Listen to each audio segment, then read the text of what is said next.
But what I think is an even more important part of it is the fact that fixers in temperate areas seem to be obligated. They seem to be fixing even when they don't need more nitrogen. Alright, so that's why might we see a limitation at all. The next question looks at the tropical situation. So why might we see very high abundance of nitrogen in the soil? And if there is high abundance of nitrogen in the soil, why might then fixers be very abundant there? And why might they last through succession much better? So to understand nitrogen richness itself, I should probably define what I mean by nitrogen richness. So I mean a lot more nitrogen in the soil than we would expect if everything were fixing only as much as it needed, or if things weren't enriching the soil more than they should. And we can put general bounds on that, so somewhere between losing about 1 kilogram of nitrogen per hectare and about 10 kilograms of nitrogen per hectare, if you like to think in ecosystem flux units. So anything above that is nitrogen rich. One way we can explain nitrogen richness is with obligate fixation, at least where fixers are abundant.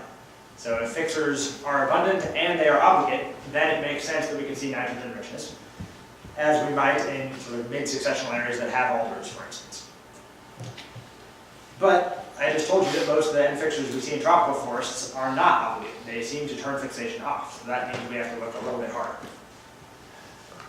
So this is now looking at the possibility that there might be time lags in fixation. So facultative fixers might be able to turn fixation off, but right now we have no idea how fast they can turn it off. They might turn it off within seconds or minutes or days or weeks. We just don't know.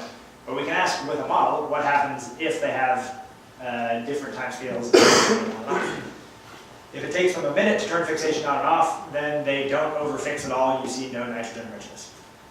If it takes them an hour, then you see these cycles start to appear, and you see some nitrogen leaking out of the system, but not a ton. If it takes them a day, then you start to see a decent amount of nitrogen leaking out, and if it takes them a week, you see a lot of nitrogen leaking out. So we know that nodules are built, and it takes less than a few months to build a nodule, but beyond that, we actually don't know very much about how long it takes. And we don't know whether nodules that are in existence can be turned on and off quickly or slowly. We just don't know that yet. So this is something that theoretically could cause nitrogen richness, but empirically, we don't really know. So one of the things that I'm working on in my lab right now, I have this fun new machine. It is a gas analyzer that measures the concentration of ethylene gas in real time. And because of a chemical trick where we can trick the enzyme that fixes nitrogen, that tells us the nitrogen fixation rate. So we can put plants or bacteria or whatever we want in this chamber, hook it up in a closed loop with this machine, and see how quickly they can turn fixation on and off when we change the temperature or add nitrogen or do anything like that. So that's something that we're just starting up right now, and I'm very excited about trying to get some data for that. So hopefully we'll be able to put numbers on how quickly can fixers turn fixation on and off. Second possibility has to do with spatial heterogeneity. So this is a picture of a forest. And we have some trees, we have some soil, we have some nitrogen in the soil. And one possibility for why there might be nitrogen richness in the soil is that there might be fixation in other parts of the forest. So we know, for instance, that there are some organisms that can fix nitrogen that live in the canopy. So lichens that live on the sides of trees, or cyanobacteria that live in mosses that live epiphytically in trees, fix nitrogen, but they have no idea what's going on in the soil. They're not going to downregulate fixation because of what's going on in the soil. So they could essentially subsidize what's going on in the soil because they're in a biogeochemically and poor niche. So that's one possibility. Another one is that there might be transfer of nutrients across horizontal space. So if you now think about plants that exist on a landscape across from each other, when plants drop their leaves, some of the leaves drop over the rooting system of that individual, but some go a little bit farther away. After the leaves hit the ground, they might move around as well. In tropical forests, animals move things around a lot. Wind can also move litter around a lot. We don't have good numbers for how rapidly litter diffuses across the surface or moves in other ways.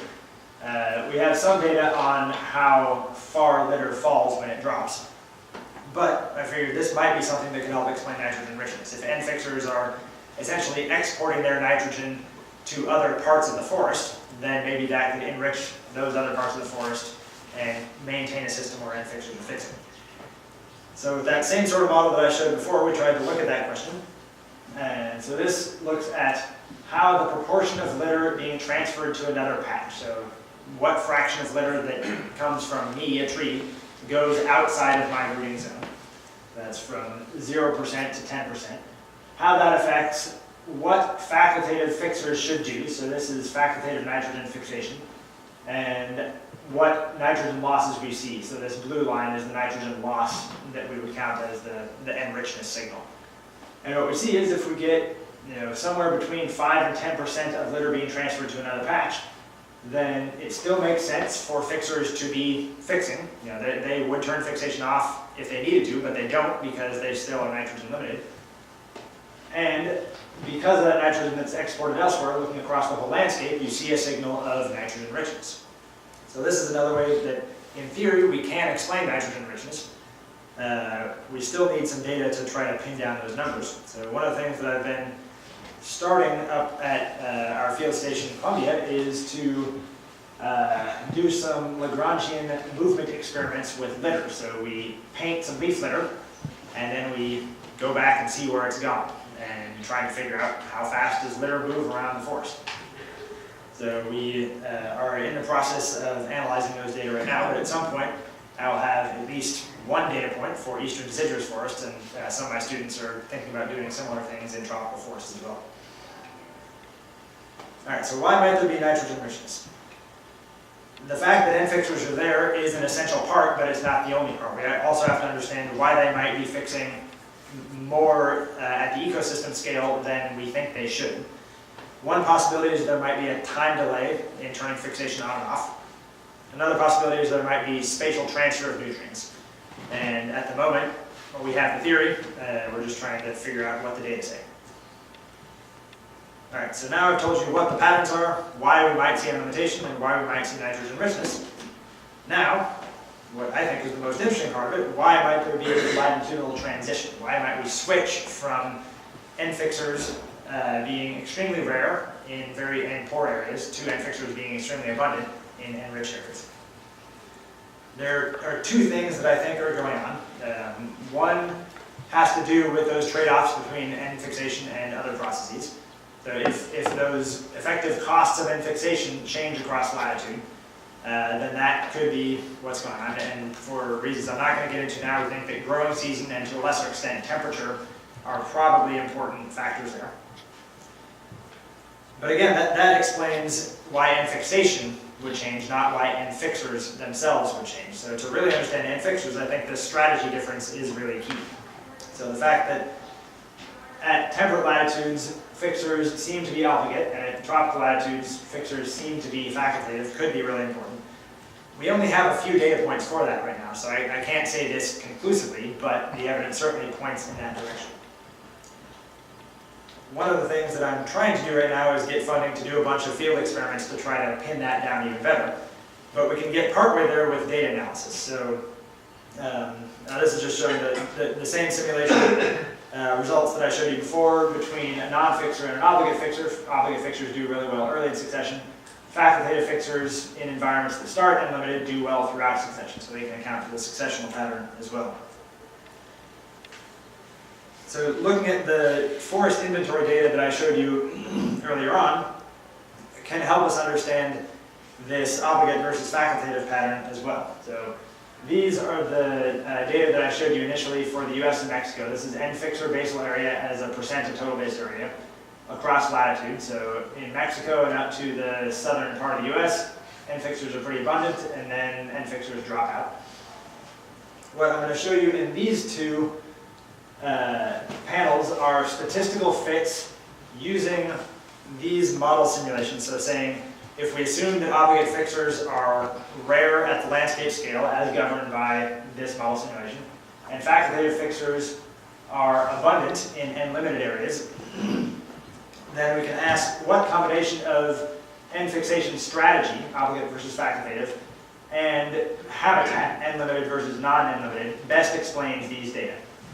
So we threw that into a maximum likelihood model, and what came out was that the best explanation, not knowing anything about what type of fixtures these are, the best explanation was for there to be a switch from facultative fixation at low latitude to obligate fixation at high latitude, and a switch from n limitation being a little less than 20% of the habitat at low latitude, which more or less matches with what we think might be going on, to pretty much anything looking at the error bounds at higher latitude. So because obligate fixtures are so rare at the landscape scale, you can account for a low abundance of N fixtures with pretty much any distribution of habitat if the fixtures are obligate. So this recreates what we think is happening in nature, which is a transition from not much N limitation at low latitudes to probably some N limitation, or a lot of N limitation at high latitudes. So we can explain this low abundance of N fixtures there as long as they are obligate. The really fun part comes in when we look at the abundance of the different types of fixtures. So remember I told you about actinorhizal fixtures versus rhizobial fixtures. Actinorhizal ones are the ones that we have data for that seem to be obligate. Rhizobial fixtures are the ones we have data for that seem to be facultative.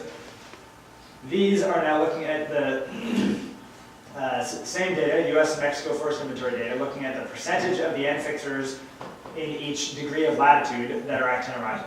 I should say that each of the gray dots here is one forest plot, and there are over 100,000 of them. And each of the black dots is the mean of all of those data points within that 1 degree of latitude. So at low latitudes, pretty much all of the N fixtures are rhizobial. And once you hit 35, it transitions until maybe 41 or so, you start to see all the N fixtures being actinorhizal. This plot over here just says that when N fixtures are actinorhizal, you never see a high N fixture abundance at the landscape scale, whereas when they are rhizobial, you can see high N fixures on the landscape scale. So this doesn't prove that these N fixtures are obligate and these are facultative, but it certainly is suggestive of that. It all sort of fits together. We just need more experiments to pin it down. So to summarize, why do we see a lack of N fixtures in late successional forests at high latitudes? There has to be selection against the strategy of N fixers, or of N fixation, and against N fixers themselves. We can explain that pretty well if those N fixers are obligate, and the data we have suggests that they are. But we need more data. Why do we see N richness at low latitudes? Time lags in facultative fixation can explain that. Spatial transfer of nutrients can also explain that. But again, we need more data. And finally, why do we see this latitudinal transition in global biogeochemistry? The change in trade-off strength, so N fixation paying much better at lower latitudes than at higher latitudes, is probably part of the story. And a switch from facultative to obligate fixation, I think, is probably the biggest part of the story. So I've showed you a lot of theory, I've showed you a lot of suggestive results, and now my lab is making a strong push to try to pin down a lot of the empirical parts of those, so we try to fill in the data. So with that, I'd like to thank all the people who have helped on various parts of this or been co-authors. Thank all my funding sources, and thank you all for coming.